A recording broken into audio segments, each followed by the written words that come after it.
ahead and tell us a little bit about you and Melanie.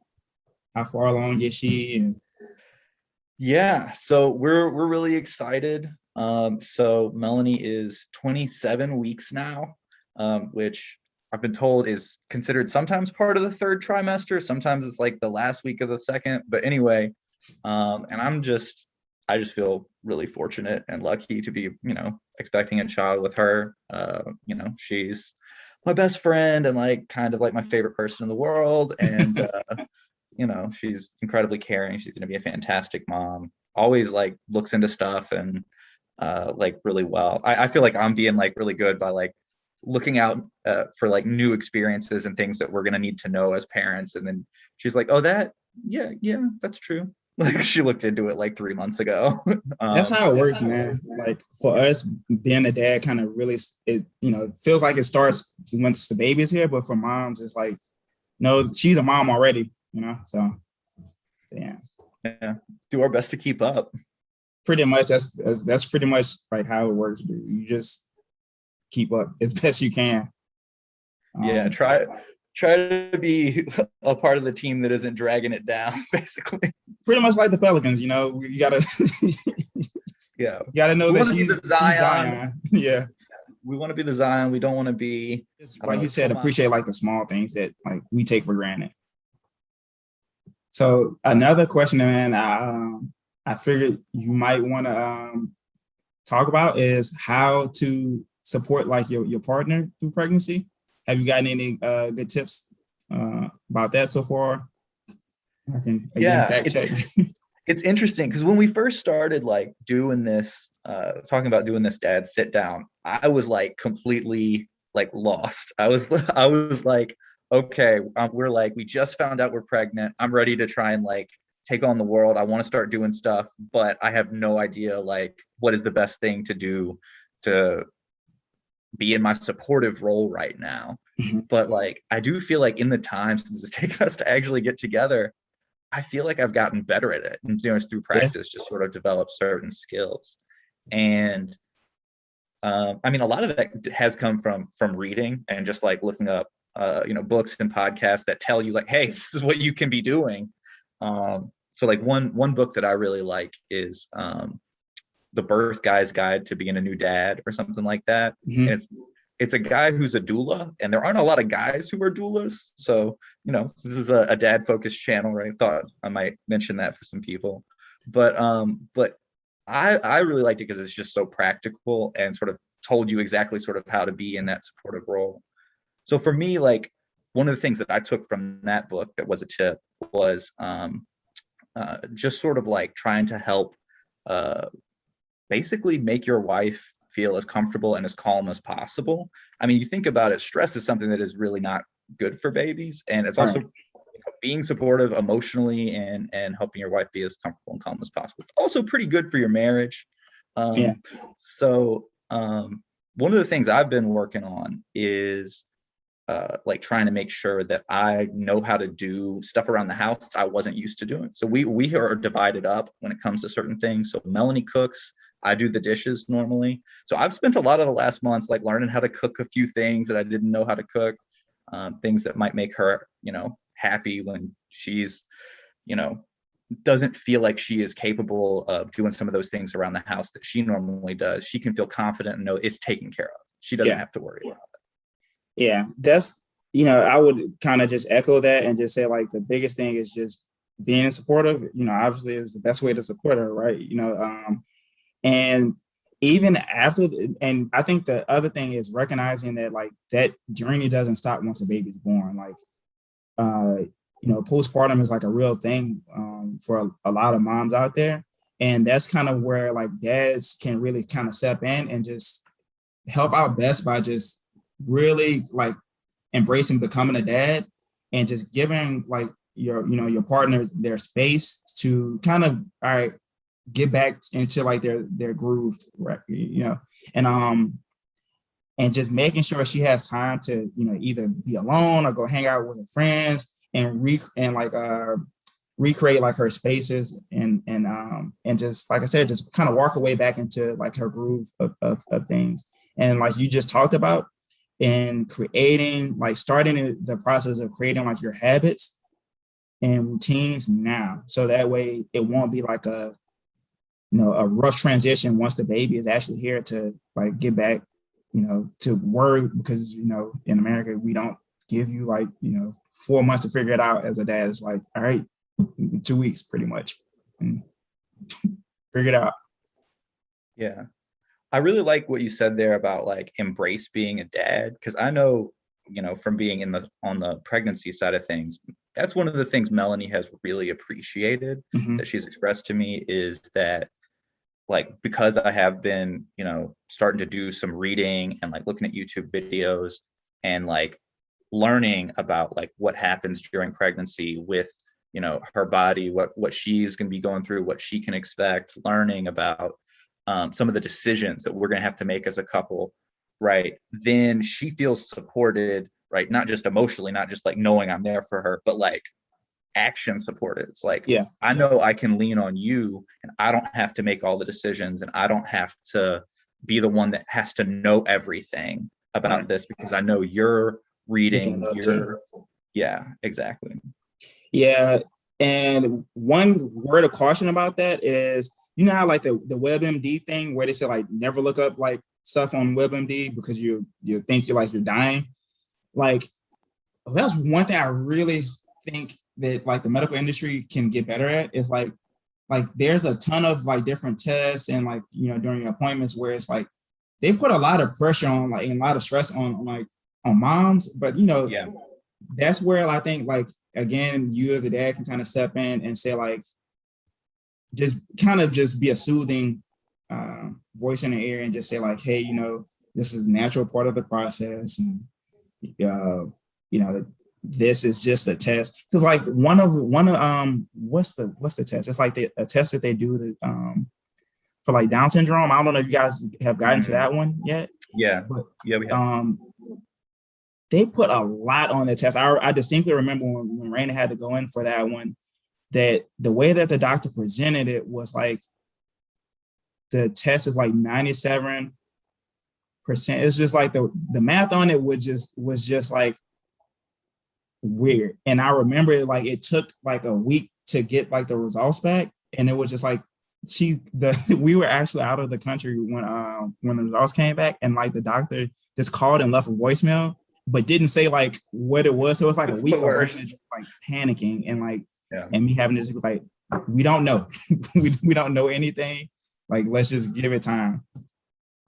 So yeah, I would recommend like being knowledgeable, but also recognizing that like some of this stuff is going to be rolled out to you in a way that it's going to feel scary, but it's not necessarily like a red flag or, Yeah, I appreciate that. I think, that really speaks to my experience so far.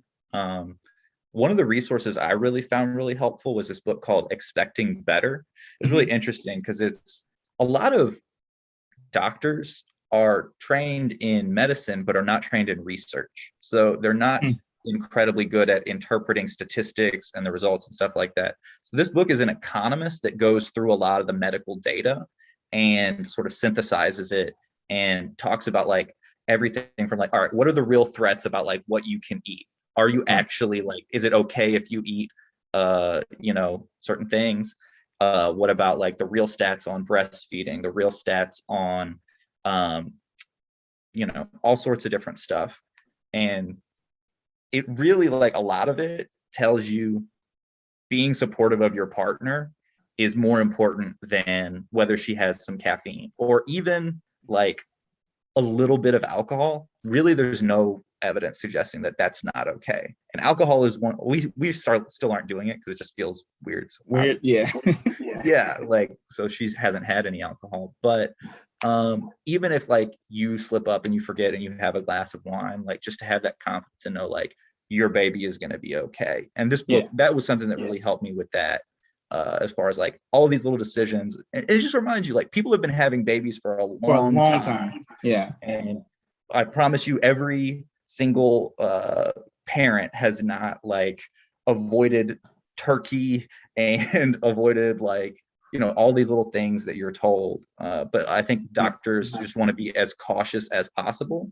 But a lot of times that doesn't keep in mind that the stress that can cause on moms, which stress is something that you want to try and avoid and try to manage it, because you can't completely avoid it. It's just stress management. And another resource that I recommend, and like I'm sure like our audience has heard of it, is the 5 love languages. Definitely a good resource. And when you talk about being supportive of your partner, you have to recognize that not everybody wants to be supported in the same way, which speaks to like their love language. So I definitely recommend checking that out as well. Let's see, moving like right along. So one interesting thing that I really wanted to talk to you about was parenting and really supporting your child's identity. So for our audience out there, Kyle is obviously white and his wife is Black. So it's something that I'm curious as to, like, have you given any thought to like how you want to like be able to kind of create an environment for like the baby to explore like all aspects of their identity? Yeah, that's something I spent a lot of time thinking about, because I don't know. I guess that's, as dads or dad-to-be's, right? I feel like we start to have a lot of fears associated with what could happen, how we might mess up. And that was one of the things I was really scared, was like, am I going to be a good, racially sensitive parent to my child? Am I going to make them feel comfortable in all of the, both families that they are in, families that are more white, families that are more biracial and Black. And so, yeah, I have spent a lot of time thinking about it. One of the things I've spent time thinking about is making sure, right, to take very explicit steps that they do feel comfortable and connected to both families, because I want them to be able to embrace both of those parts of their identity. One of the biggest things I've done, though, is probably just like try to educate myself. Yeah. Because like the best way for me to make sure that I'm not, accidentally, perpetuating things or putting my child in a position of hurting them in a way that I don't even realize, is to be aware. And so I've been doing a lot of reading and listening and, talking to my wife about ways to support my child's racial identity. And one of the things that we've been doing so far, it's a small thing, but I think it makes a difference, is representation. And so like, even in like the little baby books and stuff we're buying now, like it's not necessarily easy to find books that represent, all sorts of identities, but especially like ones that aren't necessarily about specific identities. All right. You just want to see like books, you just want to see kids where your child feels represented by the kids in the story. Right. When the book is just about, your dog, or when it's just about like finding a toy or whatever it is. And so I've been going through and trying to find ways that my child can see all of the different shades and colors that we all are, and different cultures, and appreciate things like that. But it's something that's, I'm never going to be done trying to. See, right. Trying to work on that. To that point, I think that's a very important point that you just hit on. It's not like all right, I get it now kind of like thing. It's like, it's a journey, right? And like it just like, so I think a big part of it too is not like doing those things is very important. And like, there's practical ways that you can kind of implement that. Like what's like choosing the school that your kid goes to is very important in that, right? Traveling is very important in that, and like getting like that like real world tangible experience in like different places, and kind of having a connection in that way. But one thing that like I'm really like confident about is, I do think that like from a family dynamic perspective, like both sides of your families are like very like embracing. And I think that'll definitely help as well, because it's like, I guess from the outside looking in, and I would think that like for a lot of folks, the concern would just be like creating like a safe environment for like your child to explore their identity. And like, you kind of want to, with any parent, you want to like create like a cocoon or incubate like your kids. But any, parent will tell you you can't completely choose your kids from the world, right? So do you like, what are your thoughts, I guess, on on that? Like, have you given, like, are there any like fears there, or? Yeah, I guess my thoughts are the best thing I can try to do for them is sort of be the kind of person that I want them to be. And that's part of what I've been doing to try and prepare right now, is to try and like, all right, I want to be this kind of person, and there are these things I need to improve on, whether it's, my physical fitness, whether it's, you know, I've been going to therapy for a couple of years, trying to work on my own anxieties, make sure I don't put that on them. Different stuff like that, because I do think at the end of the day, right, you're home base, right? I'm going to have to be home base for my child, and they are going to go out into the world, but they will come back to me and look to me for comfort and for explaining things. And when they go out in the world, all they're going to have are the tools that they learn from me and my wife. Probably they'll get a lot from her because she's awesome. But from us, all they're going to have are those things that they learn at home. But I feel, I don't know, the more that I've spent time sort of reading and thinking about how to parent and how to interact with them emotionally and communicate with them in a nonverbal way, the more confident I've felt. I also want to mention I know I mentioned a couple books, but there is a book that I really like that made me feel a lot more confident in that. And that's a book called Peaceful Parent, Happy Kids. And it's written by a clinical psychologist who is just talking about basically how much of being a good parent is about sort of just being that safe space and being but being a safe place for your child, so they know the world is safe and that they're safe with you, and it can help them feel free to calmly explore and come back to you. And honestly just helps me think through like little fears that I do have, like, all right, what do I do if my child is just like straight up disobeying me? Like, how do I feel about different kinds of discipline, or like talking to them, or like, that kind of thing. It was very helpful to me in sort of getting a coherent plan together for trying to emotionally connect with my child and avoid those situations as much as possible, and think through, right, if I do have to they want to do something that they're not allowed to do, maybe it's not safe or whatever, how to set a firm boundary but make them still feel loved at the same time, which was something I was really worried about. I was like, how am I going to do that? Yeah. One thing I can say though, dude, is I really feel like, the baby, as they grow up, I feel like they're going to really like follow in you, Melanie's footsteps, and really grow to be compassionate and hopefully maintain that sense of curiosity. But it's I don't know, as we kind of talk about it, man, I'm just getting more and more excited, I guess, because I like, if you guys haven't been able to tell, Kyle is really into like researching, and a lot of times just having like those questions in your mind can go a long ways, because you're kind of able to get ahead of the curve, and really not just that, but also just maintaining like a village in a sense, and like maintaining like a circle of friends, which that I guess is the next question that I want to ask you is there like a particular dad or like a group of dads that you kind of like go to say like, hey, I want to be like that, or I want to borrow that? Yeah, there's different traits I pick up from different people. I do want to make a note based on what you just said, though, and that is like, it sounds like I'm reading a lot of things, and I just want to tell everybody that I am actually sort of cheating. I am listening to a lot of things. I should have mentioned the audiobooks. Right, because like maybe I'm just thinking people listening to this or watching this might be thinking like, oh, well, good for you, you've got all this time. Like, yeah, I don't feel like I have a ton of time. I use car commutes and like while I'm doing dishes and stuff, I've got headphones in, and I have someone who was paid to record an audiobook read these things to me so that I can get this knowledge without having time to sit down and read something. I definitely recommend the library. If your library has Libby or Hoopla, take advantage of that. But if you haven't heard of Hoopla, go check it out. Yes. Get free books. Yeah, that's what it is. It's amazing. Okay, but back to your main Yeah. question.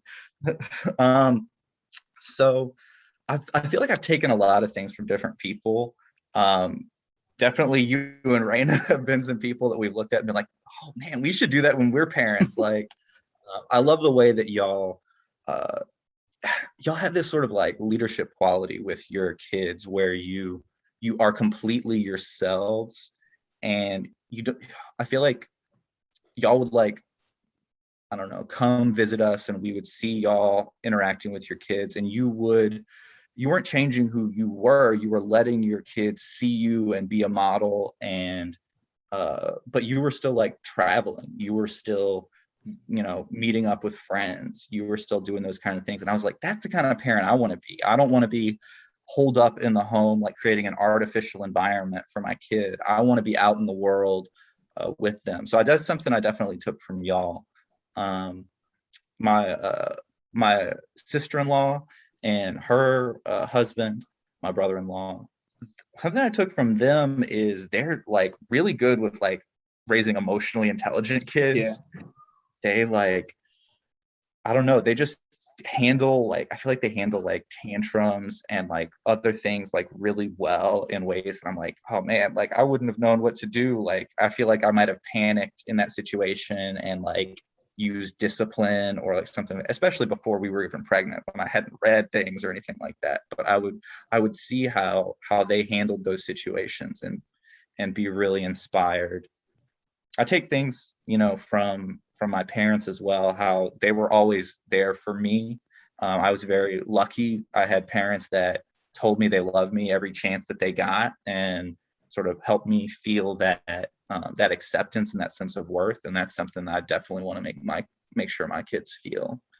Um, but you know, as far as there being like, I don't see like one shining parent that I try to take everything from. I want to, you know, see, Melanie and I have been looking out for the different things we really admire about other parents, and we want to be the Mhm. parent to be admired eventually. We want to try and uh, be the best parents we can be by taking all of those individual components, and by, Yeah. quite frankly, seeing the things that we don't necessarily. I mean, no parent is perfect, right? And this is a continual process. There are things we're not going to do right, but maybe if we see some things that maybe our parents did that we're like, we didn't love that when we were kids, maybe we can try and learn from those things as well. Yeah.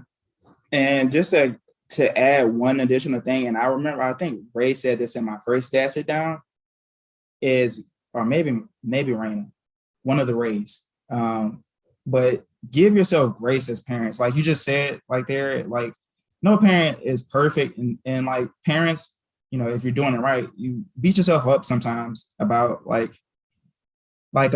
didn't, you know, perform to the like your expectation, and you know, being a parent one day. So it's like give yourself some grace, and like that's again going back to like the earlier question of like how can you best support like your partner.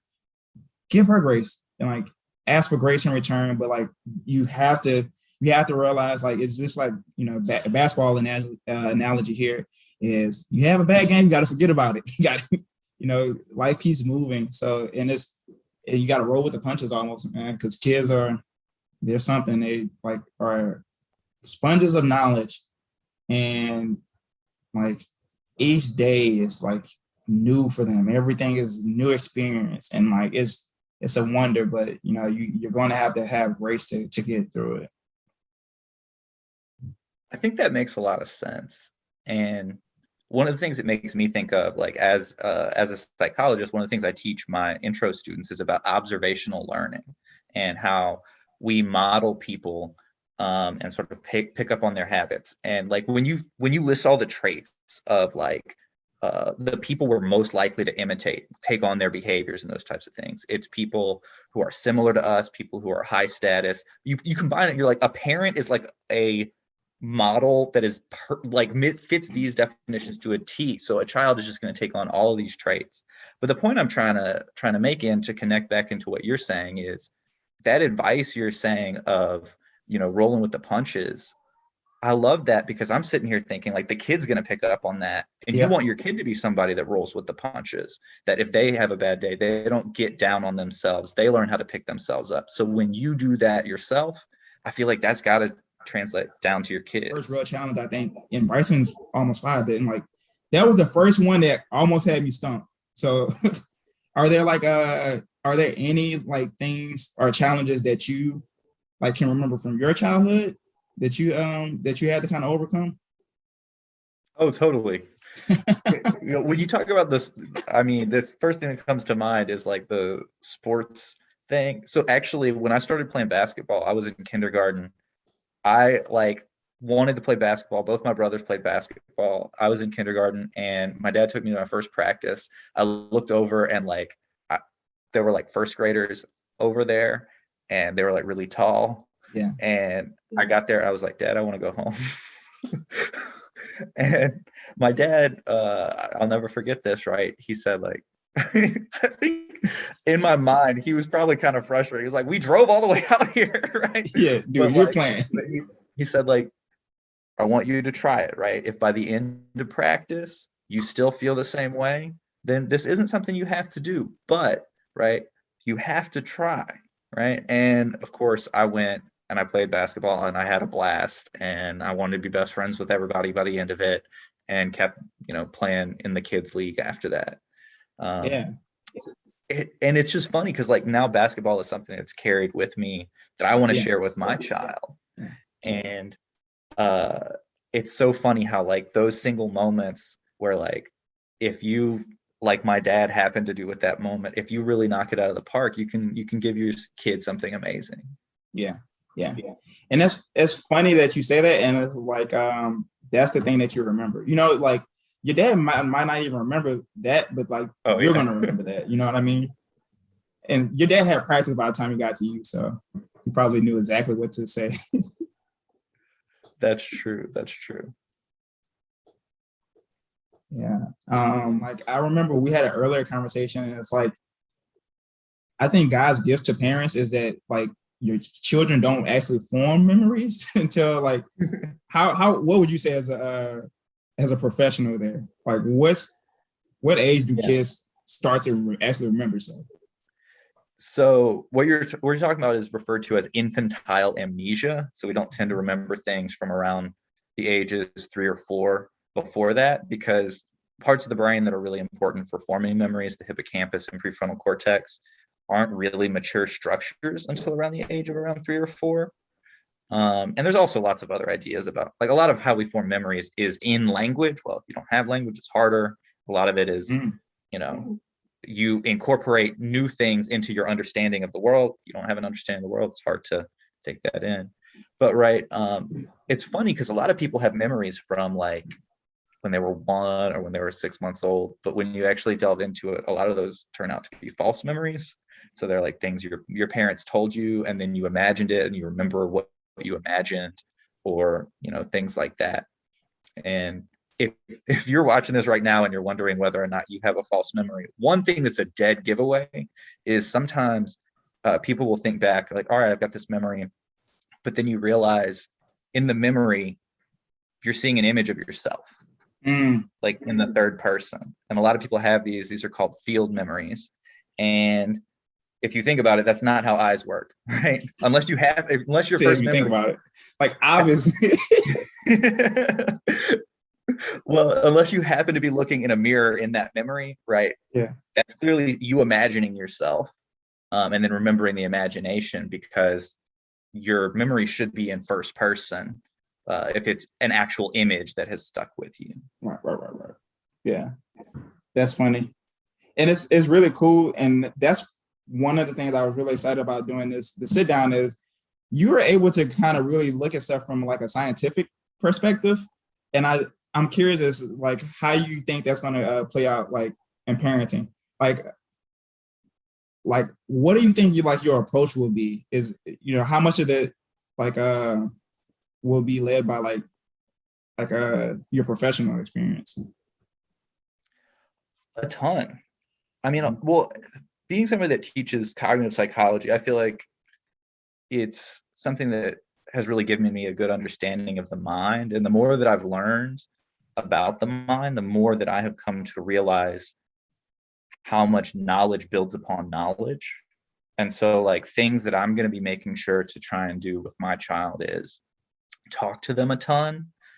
So like the more words kids hear, the larger their vocabulary grows. And if you think about it, vocabulary is the basis for tons of stuff. If you can hear what people are saying and understand it, then you're able to learn more. So it starts this sort of like, it's like a snowball effect. If you can, talk to your kids a lot in the beginning, and they develop a finer vocabulary, that helps them grow an even bigger vocabulary and bigger understanding of things. And it's like, so yeah, that's one of the biggest things that sort of my mindset and my education has helped me sort of internalize, is how big of an impact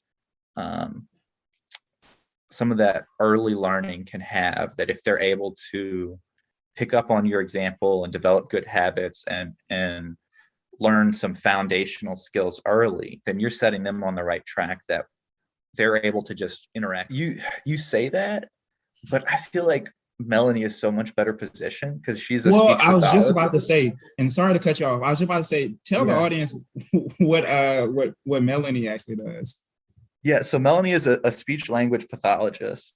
And so she works specifically with kids, and so helps kids learn how to speak correctly. I don't know if people know this, but right, you pretty much cover everything in this anatomy area, right? So like she also knows a lot about feeding and how to get kids to try new foods, and like developing good eating habits and things like that.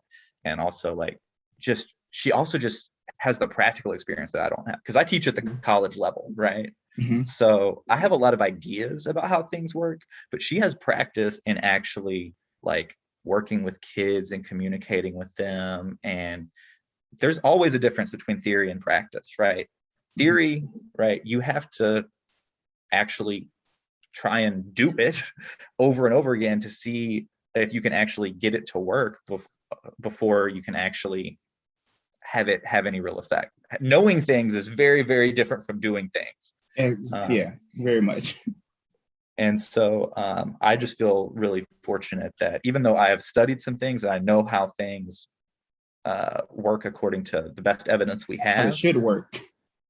Yeah, I also have a partner who can help me implement those things in a way that's successful. Because, if you can't execute a game plan isn't incredibly helpful.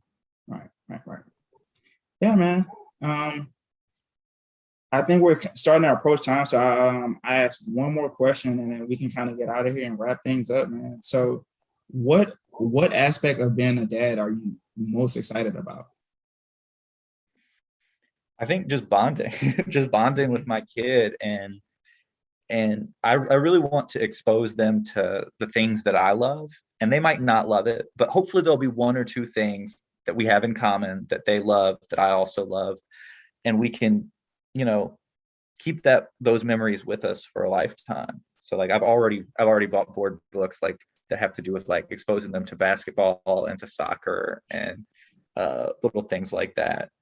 But mostly I'm just looking forward to like helping them explore the world. And I mean, I am a teacher, so I love teaching. Mm-hmm. And so helping teach them about things and see the look in their eyes when they understand things for the first time. And just being there for them, like not just learning like literally like building knowledge, but like learning like life lessons and how to be a person in this big complicated world we have. Yeah, well, I'm really excited for you and Melanie, man. You've it's definitely been like a really fun conversation. You've been very good as well about not tipping me off as to like the gender of the baby. So oh man, I was so worried. Like yeah, because you're really good at that. I was like, I don't want to. I also don't, want to give it away too soon. But I was like, hoping like you can drop something there that I would get. So I have accidentally let it slip to my mom. I accidentally said the name, not just the gender, the name. And so then I feel bad because I like swore her to secrecy. And so like she's sitting there, the only one that knows. And like I it's feel burning. Like, yeah. Like burning. I feel like she's just so ready for us to tell people. Yeah.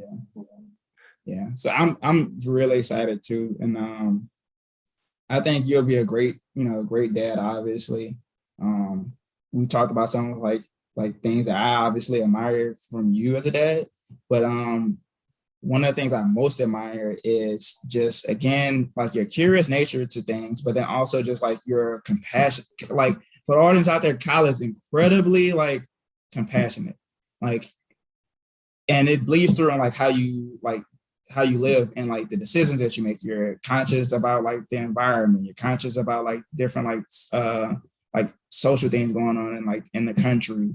And I think you guys, and you've had like a lot of practice too as an uncle. So I think that's gonna definitely help you as well. But just and like you and Melanie becoming parents, I'm just really, really like excited about like how you guys will work together as a team, and like talking about like how you were saying earlier, like how like me and Randon making a conscious effort to like pretty much be ourselves around the kids and like encourage them to do the same.